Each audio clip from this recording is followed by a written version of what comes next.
विश्व भर में प्रतिवर्ष अंतर्राष्ट्रीय सांकेतिक भाषा दिवस कब सेलिब्रेट होता है?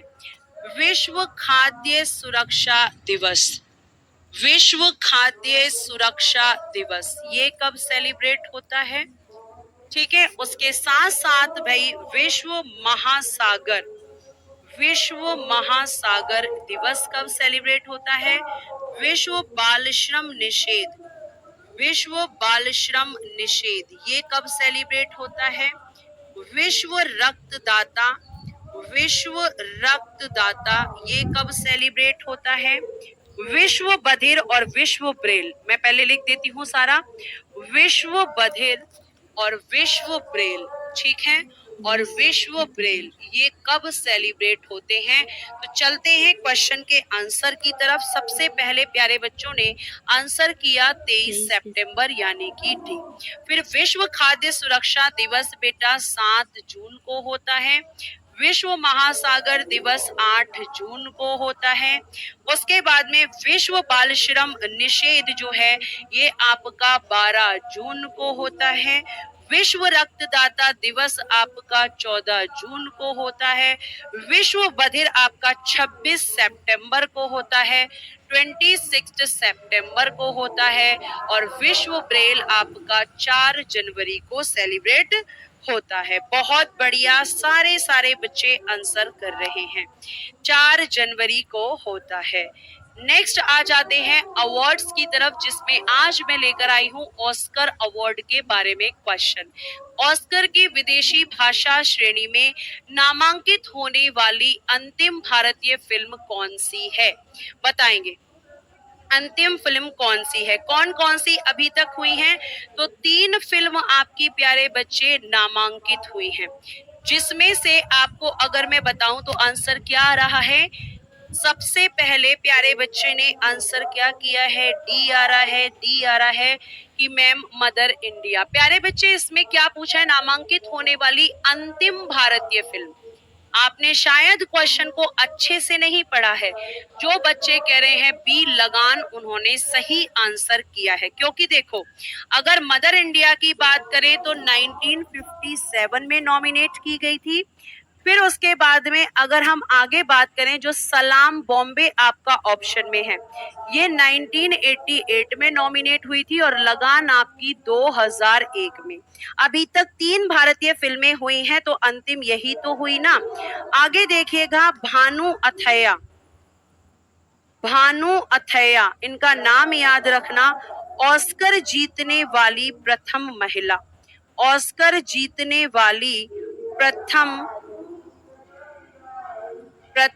भारतीय थी। ठीक है, उसके बाद अगर हम आगे की तरफ लिखते हैं तो यहाँ पे और क्या दिया है? जैसे क्वेश्चन पूछा जाता है सत्यजीत रे, ठीक है, सत्यजीत रे जिनका जो क्या है एक फिल्म निर्देशन के लिए इन्हें क्या दिया गया था? फिल्म निर्देशन के लिए ऑस्कर दिया गया था। फिल्म निर्देशन के लिए इन्हें प्यारे बच्चे ऑस्कर दिया गया है। और क्वेश्चन पूछा गया था कि कब दिया गया था? तो 1992 में इन्हें दिया गया है। अच्छा, एक व्यक्ति और है A R Rahman. A R Rahman किससे संबंधित हैं? संगीत के क्षेत्र से संबंधित हैं। आप मुझे बताएंगे कि इन्हें कब दिया गया है? आप मुझे बताएंगे कि ए आर रहमान। बहुत बढ़िया, इशिका ने सबसे पहले आंसर किया है कि मैम 2009 में, बिल्कुल सही है, 2009 में। अगला क्वेश्चन है आपका, दादा साहेब फाल्के पुरस्कार किस क्षेत्र से संबंधित है? दादा साहेब फाल्के पुरस्कार प्यारे बच्चे 1969 में इसकी शुरुआत हुई थी। आपको बताना है कि ये किससे संबंधित है। बी बी बी इसका आंसर आ रहा है मैम सिनेमा, तो बिल्कुल सही है सिनेमा। अब 1969 में इसकी शुरुआत हुई, तो प्यारे बच्चे इसमें जो दिया गया था वो थी प्रथम अभिनेत्री या फर्स्ट एक्ट्रेस, जिनका नाम है देविका रानी। देविका रानी को सबसे पहले ये अवार्ड दिया गया था 1969 में। ये एक एक्ट्रेस हैं, ठीक है। उसके बाद आपको मैं बताऊं कि इस पुरस्कार को दादा साहेब फाल्के पुरस्कार को भारतीय सिनेमा का पिता कहा जाता है।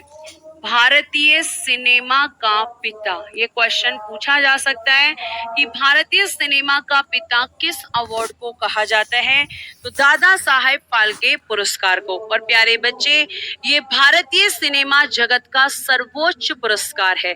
भारतीय सिनेमा जगत का सर्वोच्च पुरस्कार कौन सा है, तो आप कहेंगे कि दादा साहेब फाल्के पुरस्कार आपका भारतीय सिनेमा जगत का सबसे सर्वोच्च पुरस्कार है। अगला क्वेश्चन, भारत किस वर्ष संयुक्त राष्ट्र संघ में शामिल हुआ था?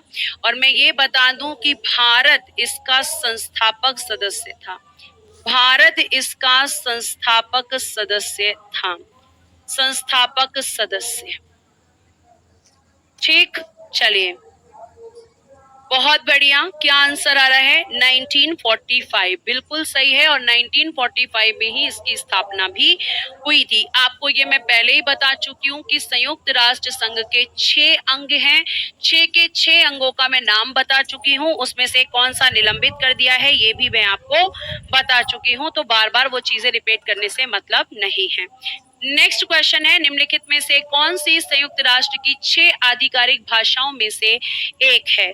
संयुक्त राष्ट्र संघ में 6 भाषाओं का प्रयोग किया जाता है। कौन सी आधिकारिक भाषाओं में से एक है? फिर मैं 6 भाषाएं आपको लिखवाऊंगी। जी, बहुत बढ़िया। कौन सी है? उर्दू कह रहे हैं कुछ बच्चे। कुछ बच्चे कह रहे हैं कि मैम हिंदी है। बेटा आंसर होगा सी, यानी कि चीनी। अब 6 आधिकारिक भाषाएं कौन सी हैं? 6 भाषाएं, ठीक है। अब एक है आपकी अरबी, एक है चीनी, एक है अंग्रेजी, एक है आपकी फ्रेंच, एक है आपकी रूसी। कितनी हो गई? 1 2 3 4 5। और एक है स्पेनिश। स्पेनिश। लेकिन एक चीज ध्यान रखना कि इसमें जो संयुक्त राष्ट्र का जो कार्यवाहियों का संचालन होता है वो केवल 2 ही भाषाओं में होता है, जिसमें मेन है अंग्रेजी और फ्रेंच। यानी संयुक्त राष्ट्र संघ की जो आपकी कार्यवाहियां होती हैं उनका जो संचालन होता है वो ज्यादातर 2 भाषाओं में, अंग्रेजी और फ्रेंच में किया जाता है। इस बात को भी आपको ध्यान में रखना है, ठीक। आगे चलते हैं और अगला question, sports. Lady Ratan Tata trophy किस खेल से संबंधित है? लेडी रतन टाटा ट्रॉफी, इसका नाम किसके नाम पर रखा गया है? उद्योगपति हैं एक, ठीक है, उद्योगपति रतन टाटा के नाम पर। रतन टाटा के नाम पर प्यारे बच्चे इसका नाम रखा गया है। लेकिन क्वेश्चन ये है कि किस खेल से संबंधित है? बी बी बी बी यहाँ पर आंसर आ रहा है। 1 मिनट, यहाँ पे ए करेंगे, बी करेंगे, सी करेंगे, डी। अब आंसर करेंगे बेटा ए बी सी। तो जो आंसर कर रहे हैं बी यानी कि हॉकी, बी यानी कि हॉकी से संबंधित है, वो सही आंसर कर रहे हैं, ठीक है। अब अगर मैं आपसे बात करूं तो आपका ये जो हॉकी है ये किस किस का आपका राष्ट्रीय खेल है? तो आप कहेंगे कि ये राष्ट्रीय खेल है। एक तो हमारे प्यारे भारत का और दूसरा देश है पाकिस्तान।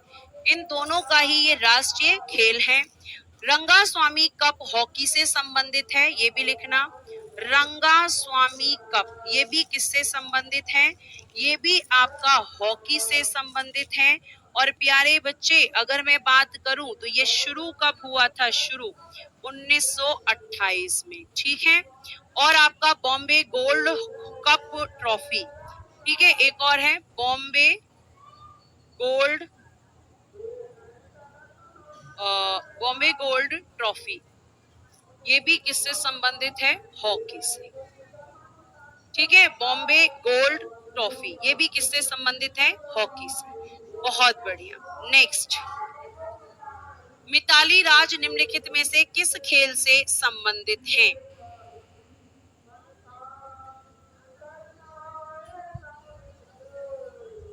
मिताली राज किस खेल से संबंधित हैं? बहुत बढ़िया कि मैम क्रिकेट से हैं। और जब हम मिताली राज की बात करते हैं तो टेस्ट क्रिकेट मैच में, टेस्ट क्रिकेट मैच में दोहरा शतक, दोहरा शतक लगाने वाली पहली महिला।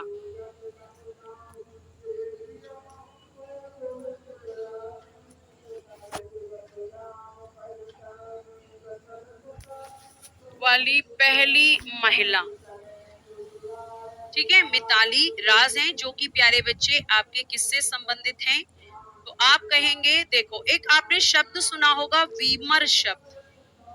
वीमर शब्द ये किससे संबंधित है? क्रिकेट से ही, क्रिकेट से संबंधित है। इसमें होता क्या है, इसमें जो गेंद है वो आपके सीधे बल्लेबाज के, देखो इसमें जब गेंद फेंकी जाती है तो बल्लेबाज के सिर पे, सिर के ऊपर से या फिर शरीर पे टच होकर निकलती है और उसको हम बीमर कहते हैं। तो बीमर में जो बैल है वो, सॉरी जो बॉल है वो आपके बल्लेबाज के सिर या शरीर पर लगकर आपकी लगती है, इसे हम बीमर कहते हैं। जापान। चलो नेक्स्ट बताओ, निम्न में से कौन सा औषधीय पौधा रक्तचाप के उपचार के लिए सबसे अच्छी औषधि है? बताएंगे इस प्रश्न का उत्तर। रक्तचाप के लिए सबसे अच्छी औषधि कौन सी है? ठीक है, जल्दी बताइएगा। रक्तचाप के लिए सबसे अच्छी औषधि, बहुत बढ़िया मैम, सर्पगंधा। ए आंसर है। किस किस के लिए काम आता है? मधुमेह के लिए, मधुमेह, अनिद्रा और अपच के लिए, मतलब जब आपका डाइजेशन नहीं होता, अपच के लिए, ठीक है। उसके बाद इसमें दे रखा है रजनीगंधा, खाने वाला रजनीगंधा, तंबाकू की बात नहीं कर रही हूँ मैं, पौधे की बात कर रही हूँ, कहीं तुम गुटखा तंबाकू पे पहुंच जाओ। तो रजनीगंधा प्राकृतिक, ठीक है, प्राकृतिक तनाव निवारक,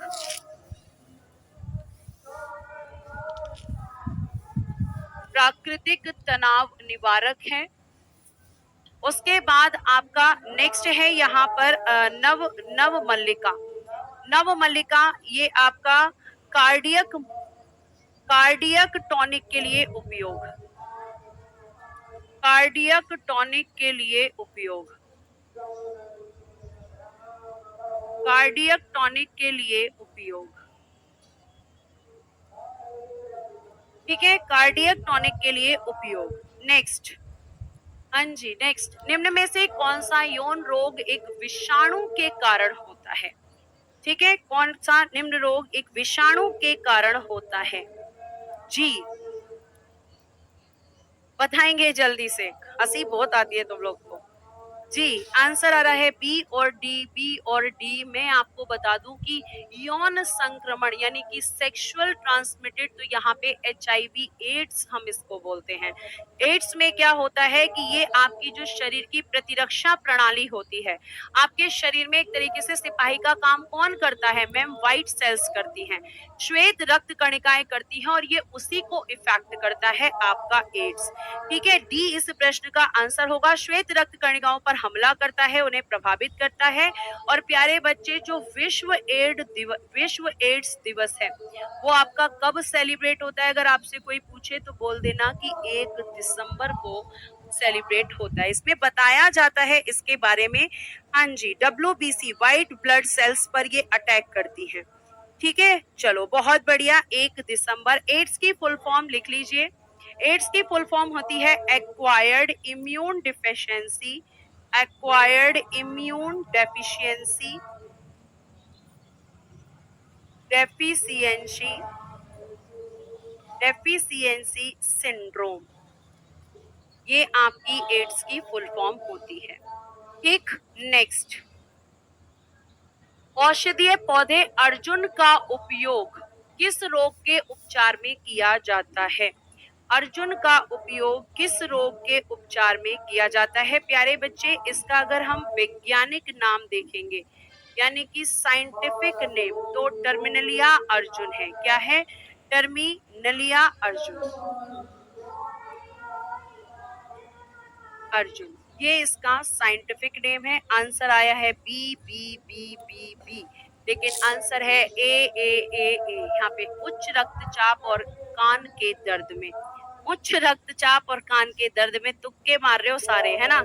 यहाँ पे होगा इसका आंसर। ठीक है, इसमें जो पत्तियों का उपयोग है, पत्तियों का उपयोग, पत्तियों का उपयोग रक्तचाप को नियंत्रित करने, रक्तचाप को नियंत्रित करने, रक्तचाप को नियंत्रित करने, जो पत्तियां होती हैं उसकी। उसके बाद में इन पत्तियों का जो रस होता है, पत्तियों का रस कान दर्द के लिए, कान दर्द के लिए, और इसकी जो छाल होती है, छाल हृदय रोग को दूर करने के लिए। छाल,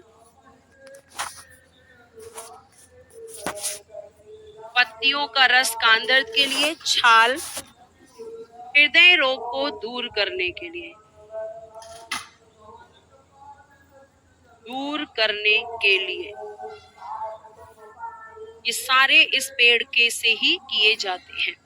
ठीक, नेक्स्ट, नीचे बताए गए सभी तरीके HIV संक्रमण के प्रभावित निवारक तरीके हैं जिनका उपयोग किया जा सकता है, वह चुने जिसका उपयोग नहीं किया जा सकता। ठीक है, मतलब किसकी वजह से? सुरक्षित और रक्षित सेक्स, उपलब्ध टीकों का उपयोग, विसंक्रमित इंजेक्शन सुइयों का उपयोग, सुरक्षित रक्त आधान विधि। बताइएगा, बताइएगा। ओके, सी यहाँ पर आंसर आ रहा है, तो बिल्कुल सही है। मैं आपको बता दूं कि ऐसा कोई भी टीका या ऐसा कोई भी इंजेक्शन नहीं है जो HIV को रोक सकता है या उसे रोकने में मदद कर सकता है।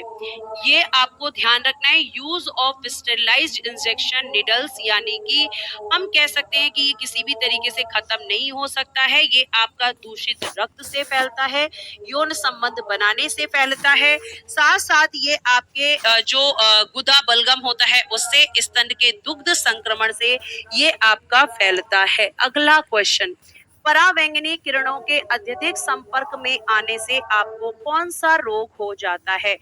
जो आपकी अल्ट्रावायलेट रेस जो आपकी आती है, अगर ये बहुत ज्यादा मात्रा में आप इसके संपर्क में आ जाएंगे तो कौन सा रोग आपको हो जाएगा? कौन सा होगा? इसका तो सही आंसर आना चाहिए। बिल्कुल सही है, त्वचा कैंसर यानी कि स्किन कैंसर हो जाएगा। एक जैसे यहाँ पे ऑप्शन में दे रखा है रक्त कैंसर, तो इसे क्या कहते हैं? हम कहते हैं कि ये एक तरीके से लुकेमिया, लुकेमिया इसको कहते हैं, लुकेमिया, जो कि एक रक्त कैंसर है।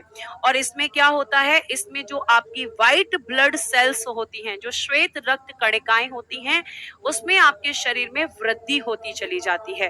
तो लुकेमिया एक प्रकार का रक्त कैंसर है जिसमें आपकी व्हाइट ब्लड सेल्स जो है उनकी संख्या में वृद्धि हो जाती है, जिस कारण से लुकेमिया या रक्त कैंसर हो जाता है। अगला क्वेश्चन, यौवनारंभ के दौरान आवाज बदल जाती है, ऐसा क्यों होता है? सिगरेट पीने के कारण, फेफड़ों के विकास के कारण, पेशीय विकास के कारण, स्वर यंत्र के विकास के कारण। बताइएगा जल्दी से। अब ये जो स्वर यंत्र है, अगर मैं लड़कों में बात करती हूँ तो लड़कों में एक हार्मोन की वृद्धि होती है जिसे हम कहते हैं टेस्टोस्टेरोन, टेस्टोस्टेरोन कहते हैं, और इसकी वृद्धि के कारण लड़कों की जो आवाज है उसमें परिवर्तन आता है। यौवनावस्था की अगर हम बात करते हैं तो इस अवस्था को हम ये कह सकते हैं कि इस अवस्था में लड़के और लड़कियों दोनों के ही बॉडी में परिवर्तन होता है, और लड़कों में टेस्टोस्टेरोन हार्मोन के कारण लड़कों की आवाज जो कि पहले अलग होती है और बाद में दूसरी यौवनावस्था में बदल जाती है। ठीक है, दोनों ही बॉडी में काफी सारे चेंजेस इस अवस्था में देखने के लिए मिलते हैं। प्यारे बच्चे, यहाँ पे ये वाला जो क्वेश्चन है इसको मैं अगेन टाइप करवाऊंगी, और उसका रीजन है कि इसमें ना आपका डायग्राम नहीं है, लेकिन आंसर मुझे पता है। इसका आंसर ए हो जाएगा। कहीं आपको लगे कि मुझे पता नहीं है, इसको आप तब समझ पाओगे। इसमें जो टीथ हैं उनके बारे में दे रखा है, मतलब बता रखा है, कह रखा है मनुष्य में दांतों के क्रमिक क्षय के विभिन्न चरणों को दर्शाता है। दांतों के क्षय से संबंधित निम्नलिखित तत्वों में से एक के अलावा अन्य सही हैं। गलत कथन की पहचान कीजिए। तो इसमें जीवाणु की कोई भूमिका नहीं होती, यह विषाणु जनित रोग है, ये गलत स्टेटमेंट है। इसमें जीवाणु शर्कराओं का विघटन करके अम्ल उत्पन्न करते हैं, मुंह में बचे हुए भोजन पर जीवाणु सक्रिय हो जाते हैं, अम्ल एलिमन का मृदुकरण कर देते हैं। जब आपके दांतों में क्षय होता है तो क्या होता है, दांतों का क्षय होना शुरू होता है, उसमें कैविटी जैसी समस्या शुरू हो जाती है, दांत फोड़ा या फिर आपके दांत खराब हो जाते हैं, कई बार आपके दांतों से ब्लड आने लगता है। तो बाकी स्टेटमेंट सही है, लेकिन ये स्टेटमेंट यानी आंसर आपका यहाँ पर ए है। ठीक है, तो ये स्टेटमेंट आपके पूछे हुए थे। लास्ट नेक्स्ट देखेंगे, निम्नलिखित में से किस कारण से मनुष्यों में HIV संक्रमण नहीं होता है। किस कारण से नहीं होगा, HIV पॉजिटिव मां से पैदा हुए बच्चे में होगा, बार बार रक्त आधान से होगा, HIV रोग के साथ शौचालय साझा करने से, दवाओं का अंतःशिरा इंजेक्शन लेते समय सिरिंज साझा करने से। तो प्यारे बच्चे बोला है कि नहीं होता, तो केवल यहाँ पे सी ऐसा आपका सॉल्यूशन है जिससे नहीं होगा, बाकी सभी से आपको HIV एड्स हो सकता है। यहाँ पे डी नहीं सी आंसर होगा। अगर आप इंजेक्शन लगा हुआ यूज करोगे तो आपको हो जाएगा, ये आपका यहाँ पे डी नहीं बल्कि यहाँ पर सी आंसर होगा।